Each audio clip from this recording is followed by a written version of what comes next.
ರಾಘವೇಂದ್ರ ಸ್ವಾಮಿಗಳವರನ್ನ ನಿಜವಾಗಿ ಭಕ್ತಿಯಿಂದ ಅವರ ಅಂತರಂಗದ ಪ್ರಿಯನಾಗಿ ಅವರನ್ನ ಭಜಿಸಿದರೆ, ಏನೋ ವ್ಯವಹಾರಕ್ಕೆ ಮಾತ್ರ ತನ್ನ ಒಂದು ಮನಸ್ಸಿನ ಉದ್ದೇಶವನ್ನು ಈಡೇರಿಸಿಕೊಳ್ಳುವುದಕ್ಕೆ ಸೇವೆ ಮಾಡಿ ಆಮೇಲೆ ಈಚೆಗೆ ಬಂದ್ರೆ ಅಲ್ಲ, ನಿಜವಾಗಿಯೂ ನನ್ನ ಉದ್ಧಾರ ಆಗಬೇಕು ಅಂತ ಗುರುಗಳಿಗೆ ಶರಣು ಹೋದರೆ ಆಗ ರಾಘವೇಂದ್ರ ಸ್ವಾಮಿಗಳವರು ವಿಶೇಷವಾಗಿ ಅನುಗ್ರಹವನ್ನು ಮಾಡಿ ಅವನಿಂದ ಮೋಕ್ಷ ಸಾಧನೆಯಾಗುವಂತೆ ಮಾಡಿಸ್ತಾರೆ, ಸನ್ಮಾರ್ಗದಲ್ಲಿ ನಡೆಯುವಂತೆ ಮಾಡುತ್ತಾರೆ. ರಾಘವೇಂದ್ರ ಸ್ವಾಮಿಗಳವರನ್ನ ನಿಜವಾಗಿ ಭಕ್ತಿಯಿಂದ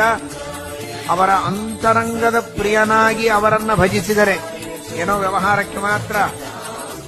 ತನ್ನ ಒಂದು ಮನಸ್ಸಿನ ಉದ್ದೇಶವನ್ನು ಈಡೇರಿಸಿಕೊಳ್ಳುವುದಕ್ಕೆ ಸೇವೆ ಮಾಡಿ ಆಮೇಲೆ ಈಚೆಗೆ ಬಂದ್ರೆ ಅಲ್ಲ, ನಿಜವಾಗಿಯೂ ನನ್ನ ಉದ್ಧಾರ ಆಗಬೇಕು ಅಂತ ಗುರುಗಳಿಗೆ ಶರಣು ಹೋದರೆ